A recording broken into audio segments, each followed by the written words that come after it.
Hello my dear students or friends, আবার তোমাদের একটা জেনারেল সায়েন্সের নতুন ভিডিওতে স্বাগত জানাই।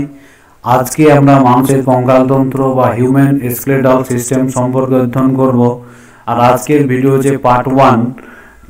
আর এই ভিডিওটি কাদের জন্য হেল্পফুল হবে না, যারা ডাব্লিউবিপি সামনে যে ডাব্লিউবিপি পরীক্ষা আছে যারা প্রিপারেশন নিচ্ছে, বা এক্সাইজ ম্যানের জন্য প্রিপারেশন নিচ্ছে, বা SSC GD, railway group D, NTPC, PSC brilliant মানে প্রতিযোগিতামূলক যাবতীয় পরীক্ষা যেখানে জেনারেল সায়েন্স থাকে সেখানে সমস্ত পরীক্ষার জন্য গুরুত্বপূর্ণ হবে। যেখানে জেনারেল সায়েন্স থাকে, যে পরীক্ষায় জেনারেল সায়েন্স থাকে সমস্ত পরীক্ষার জন্য এই অধ্যায়টি অত্যন্ত গুরুত্বপূর্ণ একটি অধ্যায়। কারণ এখান থেকে কোয়েশ্চেন একটা আসার চান্স আছে 99%। তো আজকের ভিডিও হচ্ছে পার্ট 1 ভিডিও। আর যারা আজকে আমার নতুন ভিডিও দেখছো তারা অবশ্যই চ্যানেলটিকে সাবস্ক্রাইব করে রাখবে এরকম লেটেস্ট ভিডিও পাওয়ার জন্য। তো দেখো আজকের ক্লাস শুরু করা যাক না। স্কেলেটাল সিস্টেম বা কঙ্কালতন্ত্র। দেখো কঙ্কালতন্ত্র মূলত অস্থি ও তরুণাস্থি নিয়ে গঠিত। তো কঙ্কালতন্ত্র কি নিয়ে গঠিত? অস্থি আর তরুণাস্থি। অস্থি মানে হচ্ছে হাড়, আর তরুণাস্থি মানে হচ্ছে তোমার অর্ধ কঠিন একটা পদার্থ। যেমন নাক আমাদের তরুণাস্থি দ্বারা গঠিত, যেমন কান তরুণাস্থি দ্বারা গঠিত। কারণ তরুণাস্থিকে কিন্তু ছুরি বা ব্লেডের সাহায্যে কাটা যায়। ঠিক আছে। অস্থি হলো এক প্রকার কঠিন যোজক কলা। তাহলে অস্থি হচ্ছে কিন্তু একটা যোজক কলা, ঠিক আছে, কিন্তু কঠিন যোজক কলা। 2 নম্বর হচ্ছে তরুণাস্থিও হলো এক প্রকার অর্ধ কঠিন যোজক কলা। ঠিক আছে। অস্থি চাইতে তরুণাস্থি একটু নরম সফট হয়। তাহলে অস্থি এবং তরুণাস্থি দুটি হচ্ছে যোজক কলা। ঠিক আছে। 3 নম্বর অস্থির সম্পর্কিত অধ্যয়নকে বলা হয় অস্টিওলজি। তাহলে অস্থির সম্পর্কিত অধ্যয়নকে আমরা কি বলবো না, অস্টিওলজি বলবো। আর অস্থি রোগ সম্পর্কিত অধ্যয়নকে বলা হয় অর্থ্রোলজি মনে রাখবে। ঠিক আছে। অস্থির সন্ধি সম্পর্কিত অধ্যয়নকে বলা হয় অ্যারথ্রোলজি। আবার তরুণাস্থি সম্পর্কিত অধ্যয়নকে বলা হয় কন্ড্রোলজি। ঠিক আছে। এগুলো তোমার প্রায়ই প্রতিযোগিতামূলক পরীক্ষাতে দেখা যায় এগুলো। ঠিক আছে। অস্থির মধ্যে উপস্থিত কোষগুলি অস্টিওব্লাস্টিস বা অস্টিওসাইটস নামে পরিচিত। আমাদের হাড়ের মধ্যে যে কোষগুলি থাকে সেগুলিকে অস্টিওব্লাস্টিস বা অস্টিওসাইট বলা হয়। ঠিক আছে, মনে রাখবে। অস্থির উপাদান ক্যালসিয়াম কার্বনেট, ক্যালসিয়াম ফসফেট ও ওসিন নামক প্রোটিন থাকে। প্রোটিনটি বহুবার পরীক্ষায় পড়েছে যে হাড়ের মধ্যে আমরা কি প্রোটিন পাই, তো ওসিন নামক প্রোটিন। ক্যালসিয়াম হাড়ের মধ্যে ক্যালসিয়াম, ফসফরাস, সালফার এই তিনটি তো মানে থাকবেই। ঠিক আছে, মনে রাখবে ক্যালসিয়াম, সালফার আর ফসফরাস। আর প্রোটিনটা হচ্ছে ওসিন নামক প্রোটিন। ঠিক আছে।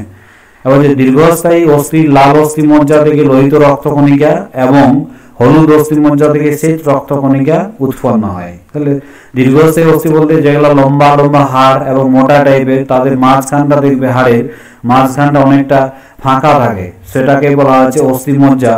ঠিক আছে। আর সেখানে লাল অস্থি মজ্জা এবং হলুদ অস্থি মজ্জা থাকে, ওই ফাঁকা যা গহ্বর। ঠিক আছে, মাঝখানে যে ফাঁপা অংশটি থাকে সেইখানেই আছে লাল অস্থি মজ্জা, হলুদ অস্থি মজ্জা। তো লাল অস্থি মজ্জা থেকে লোহিত রক্তকণিকা এবং হলুদ অস্থি মজ্জা থেকে শ্বেত রক্তকণিকা উৎপন্ন হয়, মনে রাখবে। কঙ্কালতন্ত্রের প্রকারভেদ। তাহলে কঙ্কালতন্ত্র আমরা 2 রকম পড়ি। একটা হচ্ছে তোমার বহিঃকঙ্কাল বা এক্সস্কেলিটন। ঠিক আছে, যেগুলো তোমার বাইরে থাকে, যেমন চুল, নখ, শিং, খুর, আঁশ, লোম, পালক ইত্যাদি। এগুলো হচ্ছে বহিঃকঙ্কালের এক একটা উদাহরণ। ঠিক আছে। চুল, নখ, শিং, খুর, আঁশ, লোম, পালক ইত্যাদি এগুলো আমাদের গরম ঠান্ডা থেকে রক্ষা করে, বহিঃকঙ্কাল। আবার দেখো অন্তঃকঙ্কাল বা এন্ডোস্কেলেটন মূলত অস্থি ও তরুণাস্থি দ্বারা গঠিত। ঠিক আছে। তাহলে বহিঃকঙ্কাল হলো চুল, নখ, শিং, খুর, আঁশ, লোম, পালক ইত্যাদি, মনে রাখবে। কারণ এখানে কোশ্চেন পড়তে পারে যে নিম্নলিখিত কোনটি একটি বহিঃকঙ্কাল, নিম্নলিখিত কোনটি একটি অন্তঃকঙ্কাল। ঠিক আছে। অন্তঃকঙ্কাল হচ্ছে দুটি অস্থি আর তরুণাস্থি। ঠিক আছে। নেক্সট পয়েন্ট দেখো, the functions of the skeleton. ঠিক আছে, কঙ্কালতন্ত্রের কাজ কি? তো অন্তঃকঙ্কাল দেহের আকৃতি প্রদান করে, মানে এই যে কঙ্কালতন্ত্র আমাদের যে হাড়ের একটা ফ্রেমওয়ার্ক আছে তার কাজ কি? অন্তঃকঙ্কাল দেহের আকৃতি প্রদান করে। আমাদের মানুষের যা আকৃতি তার জন্য কেবলমাত্র দায়ী কে? কঙ্কালতন্ত্র, হাড়। আমাদের শরীরে যে হাড় যে স্ট্রাকচার আছে, যে হাড় আমাদের আকৃতি প্রদান করছে। ঠিক আছে।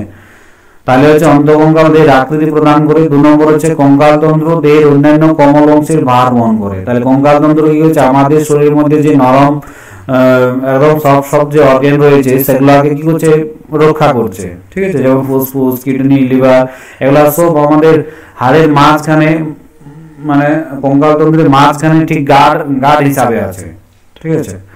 3 নম্বরে যে অন্তঃকঙ্কালের দুর্বল অংশকে রক্ষা করে।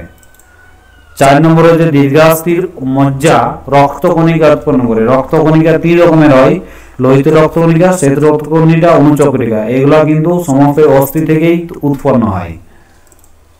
অস্থির মধ্যে ক্যালসিয়াম, ফসফরাস ইত্যাদি সঞ্চিত থাকে। দেহের প্রয়োজনে এগুলি অস্থি থেকে মুক্ত হয়ে রক্তে মেশে। তাহলে অস্থির মধ্যে ক্যালসিয়াম, ফসফরাস সঞ্চিত থাকে। ঠিক আছে। শিশুদের মোট অস্থির সংখ্যা 270 থেকে 300 বা 300 বেশি বলা হয়, কিন্তু এনসিইআরটি বইয়ে আছে 270টি এবং লুসেন্টের বইয়ে আছে 300 প্লাস। ঠিক আছে। এবং পরীক্ষায়ও পড়েছে, সেখানে তোমার লুসেন্টের বইয়ে দেওয়া আছে যে শিশুদের মোট অস্থির সংখ্যা 300টি। ঠিক আছে। অতএব আমরা যদি পরীক্ষায় যদি কোনো কোশ্চেন পড়ে, তাহলে আমরা শিশুদের মোট অস্থির সংখ্যা কোটি করবো না, 300টি করবো। ঠিক আছে। প্রাপ্তবয়স্ক ব্যক্তির মোট অস্থির সংখ্যা কয়টি না, 206টি।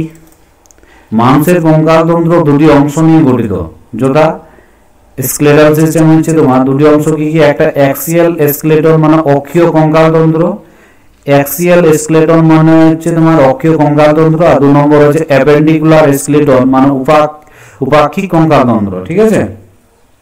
তো দেখো, এটা হচ্ছে তোমার অক্ষীয় কঙ্কালতন্ত্র, আর এটা হচ্ছে অ্যাপেন্ডিকুলার স্কেলেটন মানে উপাক্ষিক কঙ্কালতন্ত্র। অ্যাক্সিয়াল স্কেলেটন বা অক্ষীয় কঙ্কালতন্ত্রে 80টি হাড় আছে, আর এখানে উপাক্ষিক কঙ্কালতন্ত্রে 126টি হাড় আছে। আর দুটাই যোগ করলে কত হয় না, 206। কিন্তু আজকে আমরা পড়বো অ্যাক্সিয়াল স্কেলেটন, আর পরের ক্লাসে পড়বো আমরা অ্যাপেন্ডিকুলার স্কেলেটন। ঠিক আছে। তো যা নেক্সট পয়েন্টে যাওয়া যাক। দেখো,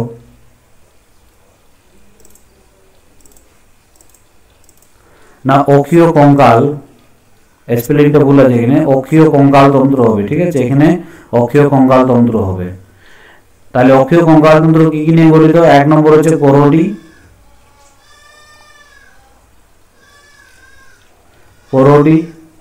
2 নম্বর হচ্ছে মেরুদণ্ড, 3 নম্বর হচ্ছে বক্ষপিঞ্জর। তাহলে অক্ষীয় কঙ্কালতন্ত্র, এটা কঙ্কালতন্ত্র হবে। ঠিক আছে, কঙ্কালতন্ত্র।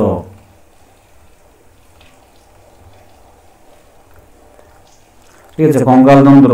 তো অক্ষীয় কঙ্কালতন্ত্র 3টে জিনিস নিয়ে গঠিত। দেখো, করোটি অর্থাৎ যেটা আছে ইংরেজিতে আমরা কি বলি না, স্কাল বলি। ঠিক আছে, স্কাল।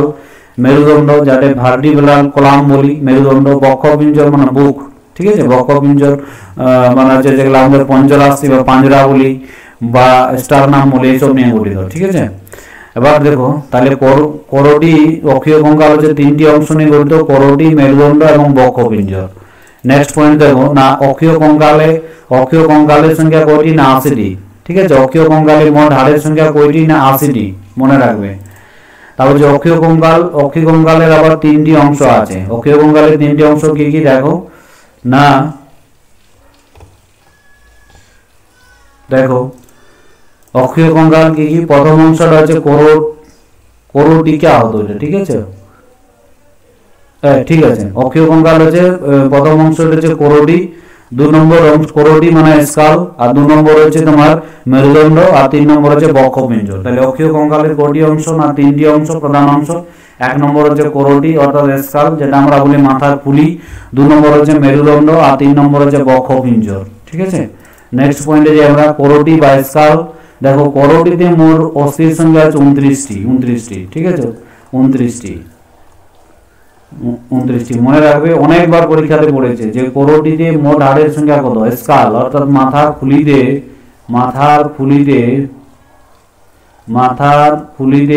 মোট হাড়ের সংখ্যা কত না, কোটি বলবো না, 29টি।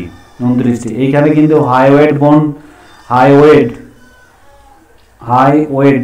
ঠিক আছে, হাই ওয়েট বোন নিয়ে কিন্তু, যেটাকে আমরা বলি থ্রোট বোন, এটা নিয়ে কিন্তু 29টা। অনেক সময় পরীক্ষাতে 29 বছর 28 অপশন দেয়, 28, 26, হ্যাঁ 27, 25, তখন কিন্তু আমাকে 28 করতে হবে। তখন হাইওয়েট বোন বা থ্রোট বোন সেটাকে বাদ দিয়ে 28 করা হয়। ঠিক আছে। আর যদি 28, 29, 26 এরকম থাকে, তাহলে কিন্তু আমরা অপশন কি করবো, 29 করবো। ঠিক আছে, মনে রাখবে এটা। তো আবার দেখো আমরা নেক্সট পয়েন্টে চলে যাই না। কোরোটি, কোরোটি তিনটি অংশ নিয়ে গঠিত। একটা হচ্ছে কোরোটিকা, কোরোটিকা, ঠিক আছে, কোরোটিকা। ইংরেজিতে আমরা কি বলি এটাকে? ক্রেনিয়াম। কোরোটিকাকে আমরা বলি ইংরেজিতে ক্রেনিয়াম, ক্রেনিয়াম। 2 নম্বর অংশটি হচ্ছে না মুখমণ্ডল, যেটাকে ইংরেজিতে আমরা কি বলি? না ফেস। এই যে 29টি হাড় এখানে ভাগ হয়ে যাবে, ঠিক আছে। 3 নম্বর হচ্ছে তোমার কর্ণ, দুটি আমাদের যে কান রয়েছে, তাহলে 3টে অংশে ভাগ হয়ে গেল। কোরোটিতে মোট হাড়ের সংখ্যা হচ্ছে 29টি, ঠিক আছে। কোরোটিকাতে আছে মোট 8টি, মুখমণ্ডলে হচ্ছে 14টি, আর কর্ণে হচ্ছে 6টি। আর একটা আছে হাইওয়েড বোন, ঠিক আছে, থ্রোট বোন, থ্রোট বোন যেটাকে বলা হয় থ্রোট বোন। তাহলে 8 + 14 + 6 যুক্ত 1 সমান হচ্ছে তোমার 14, 6 হচ্ছে 20, 28 আর 29, ঠিক আছে। নেক্সট পয়েন্ট,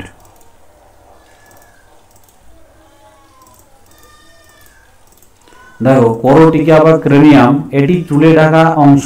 এটা কোরোটিকা বা ক্রেনিয়াম, সেটা হচ্ছে মাথার যেটা চুলে ঢাকা যেটা অংশটা, সেটা হচ্ছে কোরোটিকা বা ক্রেনিয়াম। এখানে মোট অস্থির সংখ্যা হচ্ছে 8টি, ঠিক আছে, 8টি। মনে রাখবে ক্রেনিয়াম বা কোরোটিকাতে মোট হাড়ের সংখ্যা কিন্তু 8টি, কোরোটি নয়। কোরোটি যদি বলা হয় তাহলে স্কাল মানে টোটাল মাথা খুলিটাকে বোঝাবে, তখন হবে 29টি। কোরোটিকা বা ক্রেনিয়াম বলতে মাথার মধ্যে যে চুলে ঢাকা যে অংশটা, সেটা হচ্ছে তোমার কোরোটিকা বা ক্রেনিয়াম। সেখানে কিন্তু হাড়ের সংখ্যা হচ্ছে 8টি। অস্থি কি কি আছে দেখো কোরোটিকাতে 8টি কি কি? একটা হচ্ছে ফ্রন্টাল, 1 নম্বর হচ্ছে ফ্রন্টাল। দেখো এই যে সামনের যে হাড়টি আমাদের, এটা হচ্ছে ফ্রন্টাল, ছবিটাতে দেখো এটা হচ্ছে ফ্রন্টাল। 2 নম্বর হচ্ছে তোমার প্যারাইটাল, 2 নম্বর প্যারাইটাল, এই যে এটা প্যারাইটাল। 3 নম্বর টেম্পোরাল, অক্সিপিটাল, স্পেনেড, এথময়েড। যদি অস্থিগুলোর নাম মনে রাখতে পারো খুব ভালো, ঠিক আছে, নাম কারণ সিজিএল বা সিএইচএসএল এই ধরনের যে পরীক্ষা, সেখানে কিন্তু অস্থি দিয়ে দেয় যে এই অস্থিটি মানুষের কোন অংশে দেখা যায়, ঠিক আছে। তাহলে মনে রাখতে পারো। তাহলে 8টি হাড়ের নাম কি কি হচ্ছে? Frontal, parietal, temporal, occipital, sphenoid, ethmoid, ঠিক আছে। নেক্সট পয়েন্ট দেখো না। নেক্সট পয়েন্ট হচ্ছে মুখমণ্ডল বা ফেস। মোট অস্থির সংখ্যা হচ্ছে 14টি। এখানে মোট অস্থি আছে কটি? না 14টি, ঠিক আছে, 14টি। এখানে অস্থিগুলো তোমরা দেখে নিতে পারো কি কি নাম আছে। হ্যাঁ, ঊর্ধ্বচোয়াল যেটা ঊর্ধ্বচোয়াল আছে 13টি, আর নিম্নচোয়াল 1টি অস্থি আছে, মানে টোটাল হচ্ছে 14টি। ঊর্ধ্বচোয়াল হচ্ছে 13টি আর নিম্নচোয়াল 1টি, টোটাল 14টি, ঠিক আছে। তাহলে মুখমণ্ডলে মোট হাড়ের সংখ্যা হচ্ছে 14টি। কর্ণ বা ইয়ার, দেখো এখানে মোট অস্থির সংখ্যা 3 + 3। প্রতিটি কর্ণে আছে 3টি করে হাড়, 3টি + 3টি সমান হচ্ছে 6টি। অস্থির নামগুলি কি কি? না কি কি আছে? ইনকাস বলি, ইনকাস 1 + 1 মানে 2, মেলিয়াস, এসেপিস, ঠিক আছে, 3 ধরনের হাড় আছে, ঠিক আছে। কোরোটির কাজ, ফাংশনস অফ স্কাল কি কি? মস্তিষ্ককে সুরক্ষা করা, মানে স্কাল মানে হচ্ছে যেটা মাথার ফুলি, স্কাল মানে মাথার ফুলি বা কোরোটি মাথার ফুলি, বা যেটাকে আমরা কি বলি? না কোরোটি বলি। তাহলে মস্তিষ্ককে সুরক্ষা প্রদান করা। 2 নম্বর হচ্ছে অক্ষিগোলককে রক্ষা করা, অক্ষিগোলককে রক্ষা করা। 3 নম্বর হচ্ছে হাইওয়েড অস্থি, গলদেশকে রক্ষা করা, ঠিক আছে। নেক্সট পয়েন্ট না মেরুদণ্ড বা ভার্টিব্রাল কলাম, ঠিক আছে। এখান থেকে কোশ্চেন হয়েই, যেমন শিশুদের মেরুদণ্ডে মোট অস্থির সংখ্যা কয়টি? না 33টি। জন্মের সময় শিশুদের মোট অস্থির সংখ্যা কয়টি বলবে? না 33টি। পরে তা কমে, মানে যেমন ভাবে বড় হবে তেমন ভাবে হাড়গুলা, কিছু হাড় অ্যাডজাস্ট হয়ে যায় এবং 33 থেকে 20 হাড় হয়ে যায়। প্রাপ্তবয়স্ক হতে না 26টি হাড়ে পরিণত হয় মেরুদণ্ডে। তাহলে যদি বলা হয় শিশুদের মেরুদণ্ডে মোট অস্থির সংখ্যা কয়টি? না 33টি। পরে তা কমে কত হয়? না 26টি, ঠিক আছে। নেক্সট পয়েন্ট দেখো, মেরুদণ্ডের প্রতিটি অস্থিকে কোষেরুকা বলা হয়। মেরুদণ্ডের প্রতিটি টুকরো টুকরো যে অস্থি নিয়ে গঠিত মেরুদণ্ড, সেই প্রতিটি টুকরো টুকরো অংশকে কি বলা হয়? না কোষেরুকা বলা হয়, ঠিক আছে। মেরুদণ্ডের অস্থিগুলিকে 5 ভাগে ভাগ করা হয়েছে, অস্থিগুলিকে 5টি ভাগে ভাগ করা হয়েছে। যে 26টি যে হাড় আছে মেরুদণ্ডে, সেই হাড়কে 5টি ভাগে ভাগ করা হয়েছে। যেমন গ্রীবাদেশীয় কোষেরুকা, সেখানে আছে 7টি হাড়, ঠিক আছে। এখানে দেখো গ্রীবাদেশীয় কোষেরুকা, এইখান থেকে এই যে এখানে ছবিটা লক্ষ্য করো, এইখান পর্যন্ত এই একটা হাড়, A1, 2, 3, 4, 5, 6, 7, এগুলা কিন্তু ছোট ছোট হাড় পরস্পরের সাথে অ্যাডজাস্ট করা আছে। তাহলে গ্রীবাদেশীয় কোষেরুকা সংখ্যা হচ্ছে 7টি, ঠিক আছে। दो नम्बर হচ্ছে তোমার বক্ষ দেশীয় কোষেরুগা সংখ্যা হচ্ছে 12টি। দেখো T1 থেকে T12 পর্যন্ত এই এই যে 12টি কোষেরুগা রয়েছে, প্রতিটি কোষেরুগা থেকে এক জোড়া করে কি বার হবে না 5 জোড়া বার হবে। ঠিক আছে, বোন, এই বোন বলছি রিবস। ঠিক আছে, এই যে বক্ষ দেশীয় যে কোষেরুগা রয়েছে, যে এইটা একটা কোষেরুগা, এটা একটা এভাবে, তাহলে 12টা কোষেরুগা থেকে এক একটি কোষেরুগা থেকে এক জোড়া করে রিবস তৈরি হবে। ঠিক আছে, তাহলে বক্ষ দেশীয় কোষেরুগা হলো কটি দেশীয় কোষেরুগা আছে 5টি। এই যে ইয়েলো টাইপ যে কালারটা এখানে আছে দেখো L1 থেকে L5 পর্যন্ত এখানে 5টি কোষেরুগা আছে, এটাকে বলা আছে কোটি দেশীয় কোষেরুগা। 4 নম্বর হচ্ছে নিতম্ব দেশীয় কোষেরুগা আছে একটি, এখানে একটি, এই যে স্যাক্রাম একটি। আর 5 নম্বর হচ্ছে পুচ্ছ দেশীয় কোষেরুগা কক্সিয়াল ভার্টিব্রা, সেটা হচ্ছে একটি এইখানটা। তাহলে এই ব্র্যাকেটে দেখো এখানে নিতম্ব দেশীয় কোষেরুগা ব্র্যাকেটে 5 লেখা ছিল, শিশুদের থাকে 5টি, ওইটা পরে বড় হতে হতে অ্যাডজাস্ট হয়ে প্রাপ্তবয়স্কদের কটি হয়ে যায় না একটি। আর শিশুদের দেখো পুচ্ছ দেশীয় কোষেরুগা থেকে 4টি, সেটা বড় হতে হতে সেটা পরিণত হয় একটিতে। ঠিক আছে, তাহলে এখানে 4 আর 5 9, 4 আর 5 হচ্ছে 9, এই 9টা হার কিন্তু কটা হারে পরিণত হয় 2টি, মানে 7টি কমে যায়। প্রথমে ছিল 33টি, 7 মাইনাস করে দাও, হয়ে গেল তোমার 26টি। তাহলে প্রাপ্তবয়স্ক লোকের মেরুদণ্ডে অস্থির সংখ্যা 26টি আর শিশুদের বলবো 33টি। ঠিক আছে, বোঝা গেছে আশা করি। মেরুদণ্ডের কাজ, তো মেরুদণ্ডের কাজ কি? স্পাইনাল কর্ডকে রক্ষা করা, মেরুদণ্ডের মধ্যে আছে সেটা স্পাইনাল কর্ডকে কিন্তু রক্ষা করছে মেরুদণ্ড।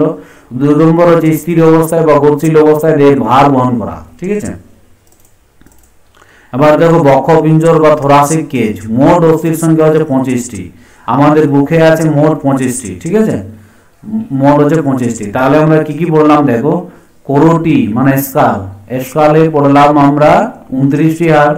ঠিক আছে, মেরুদণ্ডে পড়লাম আমরা 26টি। আর বুকে বঞ্জরাশি পড়ছে আমরা 25টি। তাহলে যোগ যদি করি 5 6 11 9 হচ্ছে 20, 20 শূন্য হাতে 2, 3 গুণে 6 আর 8, তাহলে হচ্ছে তোমার এই যে অক্ষীয় কঙ্কালের মোট হাড়ের সংখ্যা কয়টি? 80টি। মনে রাখবে মাথার কুলিতে 29টি, মেরুদণ্ডে 26টি আর বুকে হচ্ছে 25টি। আর এখানে মেরুদণ্ডে মনে রাখবে শিশুদের কিন্তু হচ্ছে তোমার 33টি, শিশুদের 33টি। ঠিক আছে, তাহলে বক্ষ পিঞ্জর হচ্ছে মোট অস্থির সংখ্যা 25টি। কি কি? 12 জোড়া হচ্ছে 12 জোড়া পঞ্জরাশি, 12 জোড়া আছে পাঁজরা, মানে 24টি সংখ্যায় যদি বলি তাহলে 24টি। আর একটি হচ্ছে চেস্ট বোন, যেটিকে স্টার নাম বলে। ঠিক আছে, অনেক সময় পরীক্ষায় পড়ে যে চেস্ট বোনটির নাম কি, তো কি বলবো? স্টার নাম।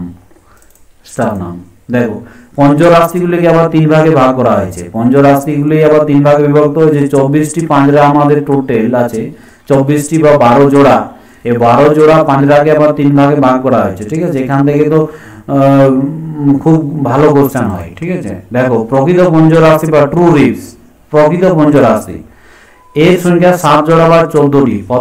প্রথম জোড়া থেকে 7 জোড়া পর্যন্ত, 7 নম্বর সপ্তম জোড়া পর্যন্ত, বা অর্থাৎ 14টি। এই পাঁজরাগুলোকে বলা হয়েছে প্রকৃত পঞ্জরাশি। এই যে দেখো এই যে টোটাল আছে 12 জোড়া, এই যে নাম্বারগুলো যেগুলো দেখতে পাচ্ছ 1 2 এগুলো হচ্ছে তোমার জোড়ার নাম্বার। ঠিক আছে, তো 1 থেকে এই যে 1 2 3 4 5 6 7 এইখান পর্যন্ত, প্রথম থেকে সপ্তম জোড়া পর্যন্ত এই পাঁজরাগুলিকে বলা হচ্ছে যে প্রকৃত পঞ্জরাশি বা ট্রু রিবস। ঠিক আছে, তাহলে 7 দুগুণে 14টি হচ্ছে প্রকৃত পঞ্জরাশি বা ট্রু রিবস।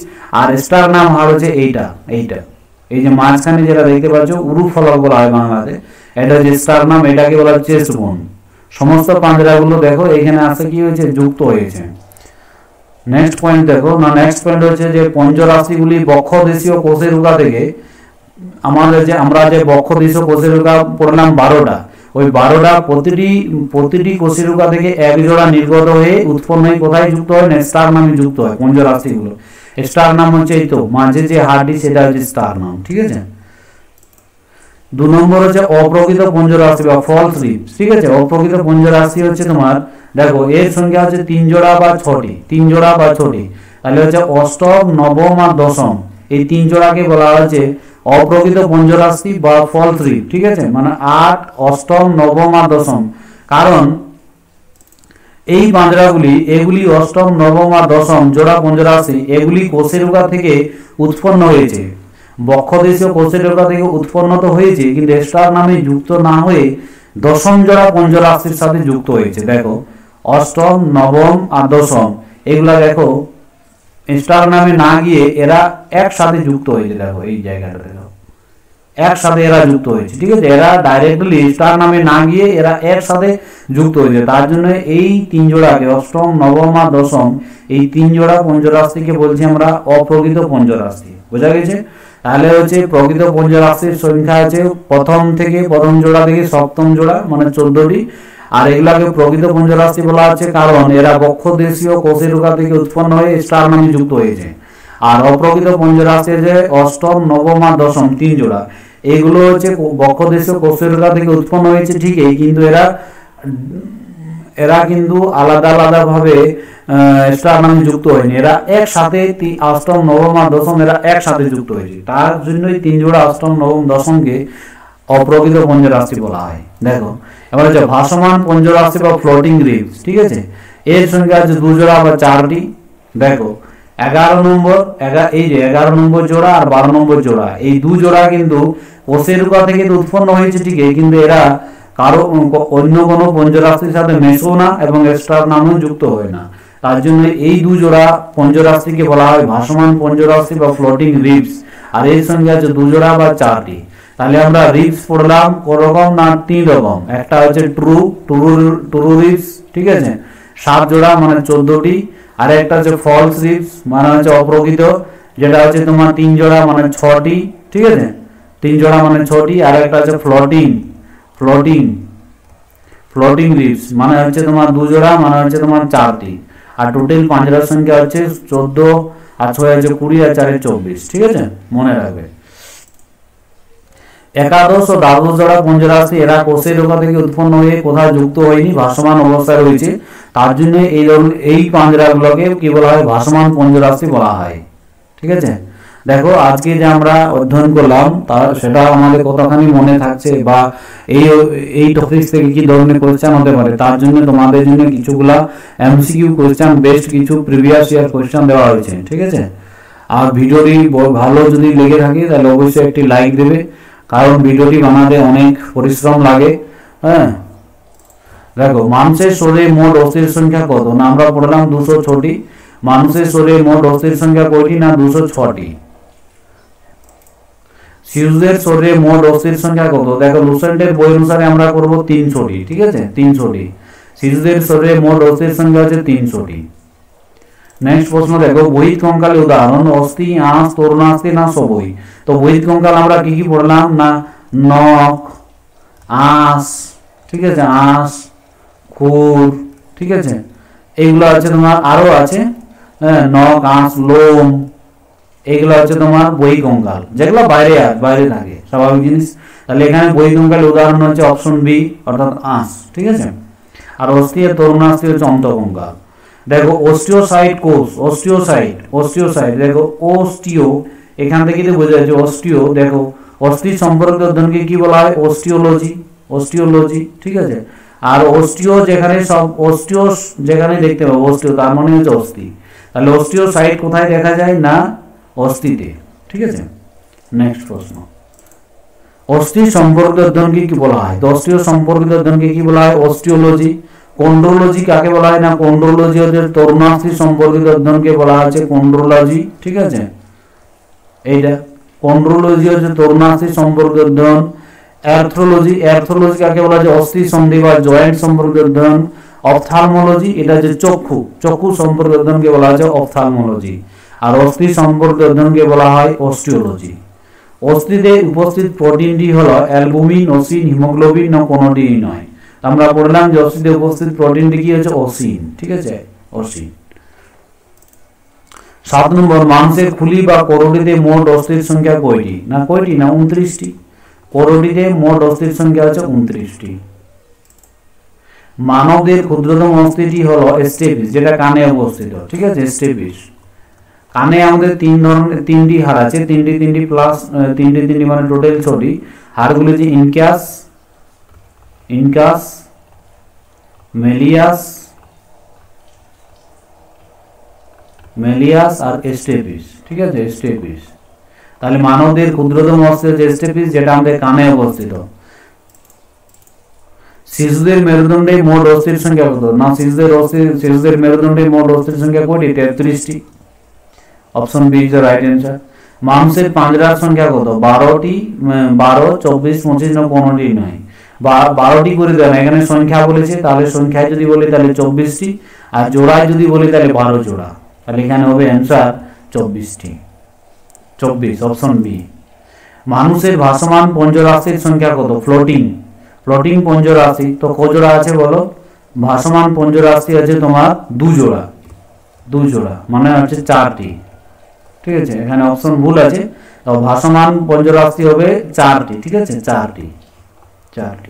দেখো আরেকবার বলে দিই, ট্রু রিপস মানে যেটা হচ্ছে তোমার প্রকৃত পঞ্চরাশি মানে 7 জোড়া মানে 14টি, ফলস রিপস 3 জোড়া তার মানে হচ্ছে 6টি, আর ফ্লোটিং রিপস ভাসমান রিপস হচ্ছে তোমার 2 জোড়া মানে 4টি। টোটাল যদি করি তাহলে 24টি, আর মোট পাঁজরার সংখ্যা আছে 24টি। অপশন এখানে ভুল আছে, ভাসমান পঞ্চরাশির সংখ্যা হবে 4টি। মানুষের করোটিকাতে মোট অস্থির সংখ্যা কত? করোটিকা বলতে চুলে ঢাকা যে অংশ, যেটাকে আমরা ইংরেজিতে বলি ক্রেনিয়াম, তো ক্রেনিয়ামে মোট হাড়ের সংখ্যা হচ্ছে 8টি। ঠিক আছে, প্লিজ যদি ভিডিওটি ভালো লাগে থাকে, যদি তোমার মনে হয় যে না তোমাদের